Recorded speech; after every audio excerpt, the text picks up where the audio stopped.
दफा हो जाओ मेरी दुकान से और आइंदा कभी मेरे पास काम के लिए मत आना।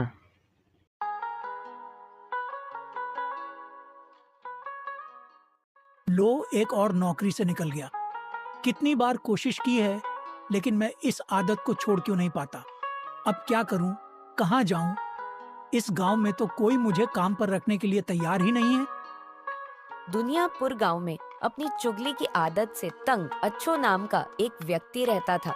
न जाने कहां से उसे एक की बात दूसरे को और दूसरे की बात पहले को बताने की आदत पड़ गई थी। वह हर रोज योजना बनाता कि वह इस आदत को छोड़ देगा, लेकिन वह कभी अपने प्लान में सफल नहीं हो सका। इसी वजह से कोई उसे नौकरी पर रखने के लिए तैयार नहीं था और अपनी इस आदत की वजह से हर जगह उसे काम से हाथ धोना पड़ता था। एक दिन जब अच्छो घर से बाहर निकला तो उसकी मुलाकात अपने पुराने दोस्त श्याम से हुई। उसे देखकर श्याम बोला, अरे भाई अच्छो, तुम इतने उदास क्यों हो? अरे क्या बताऊं, तुम्हें तो पता ही है कि मैं चाह कर भी यह चुगली करने की आदत नहीं छोड़ सकता। पता नहीं मुझे क्या हो गया है, इसी वजह से कोई मुझे काम पर भी नहीं रखता। इस गांव में तो कोई मुझे मुंह भी नहीं लगाता। अब तुम ही बताओ कि मैं क्या करूं, कहां जाऊं? अगर मैं कोई काम नहीं करूंगा तो भूखा मर जाऊंगा। अरे अच्छो, अगर तुम्हें इस गांव में कोई काम पर नहीं रखता तो तुम यह गांव छोड़ दो और किसी और गांव में चले जाओ। दूसरे गांव वालों को थोड़ी ना पता है कि तुम्हें चुगली करने की आदत है। वहां पर तुम्हें कोई ना कोई काम जरूर मिल जाएगा। हाँ श्याम, तू ठीक कह रहा है। मुझे इस गांव को छोड़ना होगा। वैसे भी यहाँ कोई मेरी इज्जत नहीं करता। दूसरे गांव में जाऊंगा तो शायद मुझे कोई इज्जत भी मिल जाए। इसके बाद अच्छो घर गया और अपना सामान पैक करके गांव छोड़कर चला गया।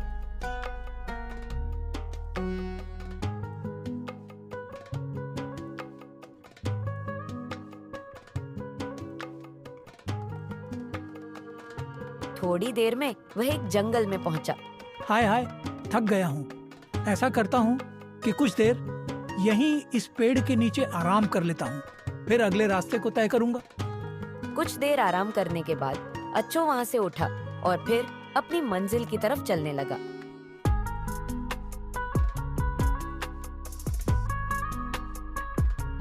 और आखिरकार वह गांव पहुंच ही गया। गांव में पहुंचकर उसने कुछ लोगों से पूछा कि यहाँ किसी को नौकर की जरूरत है क्या? तभी उसे एक आदमी ने एक किसान के बारे में बताया। अच्छो खुशी खुशी किसान के घर की ओर चल पड़ा। किसान के घर पहुंचकर अच्छो बोला, सलाम साहब, मैंने सुना है कि आपको एक नौकर की जरूरत है। अरे हाँ, ज़रूरत तो थी, लेकिन अब मेरा मन नहीं कर रहा क्योंकि इतना ज़्यादा काम तो नहीं होता कि मैं नौकर रखूं। देखिए साहब, आप मुझे फ्री में काम पर रख लो। बस मुझे कपड़ा, जूती और 2 वक्त का खाना दे देना। मैं आपसे तनख्वाह नहीं मांगूंगा। उसकी बात सुनकर किसान सोचने लगा। अरे वाह, लगता है आज कोई पागल हाथे चढ़ गया है। ऐसा करता हूँ, इसे काम पर रख लेता हूँ। मेरे साथ काम भी करवा दिया करेगा और बदले में तनख्वाह भी नहीं लेगा। हाँ भाई ठीक है, मैं तुम्हें इस तनख्वाह पर काम पर रख लेता हूँ। क्या तुम्हारी कोई और शर्त तो नहीं है? साहब, मेरी एक और शर्त है कि मैं 6 महीने बाद आपकी एक चुगली करूंगा। अगर आपको मेरी शर्त मंजूर है तो आप मुझे 2 वक्त का खाना, कपड़ा, जूती और 6 महीने बाद एक चुगली की तनख्वाह पर काम पर रख सकते हैं। उसकी बात सुनकर किसान सोचने लगा। अरे ये 6 महीने बाद मेरी एक चुगली करके मेरा क्या उखाड़ लेगा। ऐसा करता हूँ, इसे काम पर रख लेता हूँ। ठीक है भाई, ठीक है, चल तू साथ वाले कमरे में जाकर आराम कर ले और सुबह से हम खेतों में चलेंगे। मुझे तेरी सभी शर्तें मंजूर हैं। अच्छो इस बात से बहुत खुश हुआ और जाकर पास वाले कमरे में सो गया।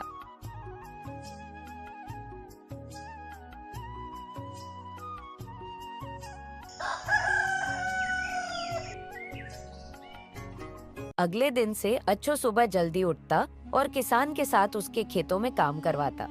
किसान को अगर कहीं जाना होता तो अच्छो उसके जानवरों का ख्याल रखता और अगर उन्हें बाजार से कुछ मंगवाना होता तो वह लाकर देता। और आखिरकार अच्छो को उनके पास काम करते हुए 6 महीने बीत गए। अब अच्छो अपनी आदत से मजबूर था। उसने 6 महीने इंतजार किया था, लेकिन अब और इंतजार नहीं कर सकता था। हर हाल में उसे किसान की चुगली करनी थी।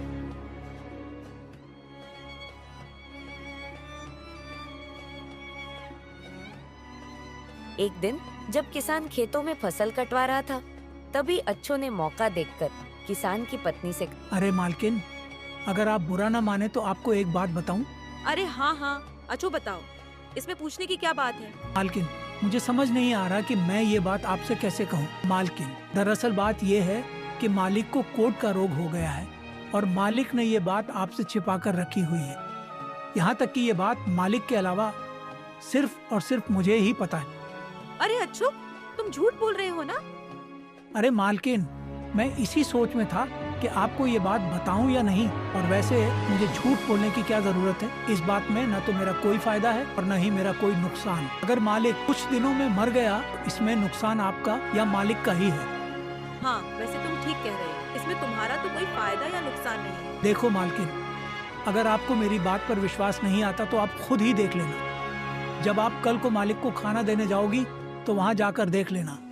देखो मालकिन, जिस किसी को भी कोढ़ का रोग होता है उसका शरीर नमकीन हो जाता है। जब कल आप मालिक को खाना देने जाओगी तो किसी बहाने से उसके शरीर को चाट कर देख लेना। चुगलखोर अच्छो किसान की पत्नी को भड़काकर खेतों की तरफ चल दिया और किसान के पास जाकर बोला, अरे मालिक, आप यहाँ हो?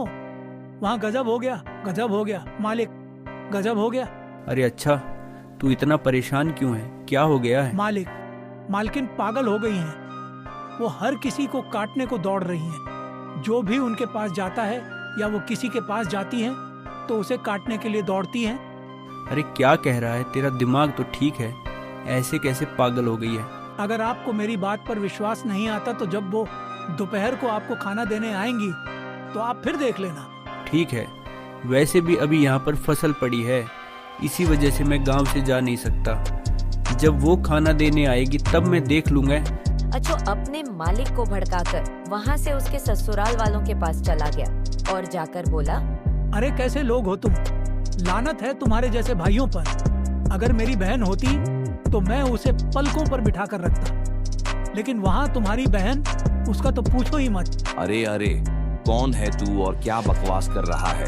क्या हुआ हमारी बहन को? अरे तुम्हारा बहनोई हर रोज तुम्हारी बहन को मारता पीटता है और देखता भी नहीं कि क्या उठाकर मार रहा है। जो भी हाथ में आता है दे मारता है। तुम्हारी बहन बेचारी मरने के करीब आ गई। ये कैसे हो सकता है? उन दोनों का तो आपस में इतना प्यार है और हम तेरी बात पर यकीन कैसे कर लें?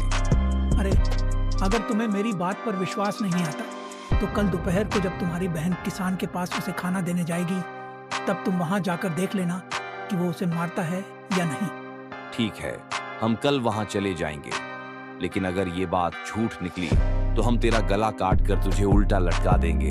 जब किसान के ससुराल वालों को भड़काकर भी उसे चैन नहीं आया तो अच्छो किसान के भाइयों के पास चला गया।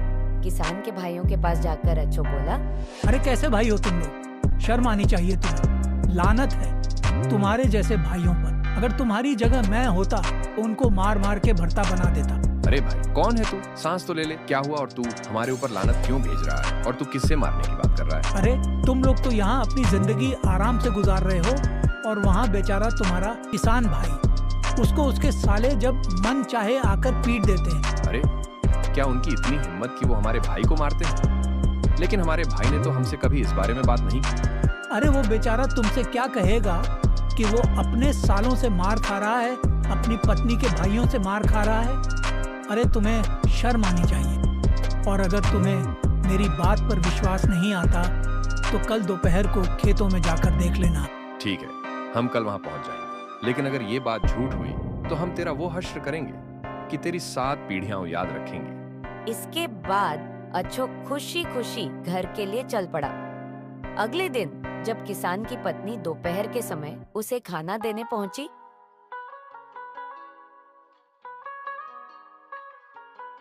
तो किसान के मन में अच्छो की बातें घूम रही थी और उसे डर लग रहा था कि कहीं उसकी पत्नी उसे ही ना खा जाए। जब उसकी पत्नी खाना लेकर पहुंची तो उसके मन में अच्छो की बात बार बार आ रही थी कि अगर तुम्हें देखना है कि तुम्हारा पति कोढ़ी हो गया है तो उसके शरीर को चाट कर देख लेना। किसान की पत्नी ने खाना देने के बाद किसान का हाथ पकड़ने की कोशिश की, मगर किसान ने हाथ तुरंत पीछे कर लिया। मगर उसकी पत्नी ने चाट कर देखना था कि क्या वास्तव में किसान कोढ़ी हो गया है। उसकी पत्नी ने फिर से किसान का हाथ पकड़ा और जैसे ही मुंह के पास लाई तो किसान को यकीन हो गया कि यह सच में पागल हो गई है। फिर किसान ने जूता उठाया और उसकी पिटाई शुरू कर दी। यह पूरा दृश्य खेत में छिपे हुए किसान के ससुराल वालों ने देख लिया। जब किसान के ससुराल वाले उसे मारने के लिए पास आ रहे थे तो पास के ही खेत में छिपे किसान के भाई उन्हें ललकारते हुए बोले, बहुत हो गया, आज हम देखते हैं कि तुम कैसे हमारे भाई को हाथ लगाते हो। हम तुम्हारे हाथ तोड़ देंगे। इसके बाद वहाँ एक युद्ध का मैदान बन गया। सभी आपस में काफी देर तक लड़ते रहे और एक दूसरे की जमकर पिटाई की। जब सभी लहूलुहान हो गए तो पास के खेतों में काम कर रहे लोगों ने उन्हें छुड़ाया और उनसे पूछा कि वे क्यों लड़ रहे हैं। सभी ने सारा मामला बताया। अब किसान और उसका पूरा परिवार अच्छो को ढूंढ रहे थे, लेकिन अच्छो तो कब का वह गांव छोड़कर भाग चुका था।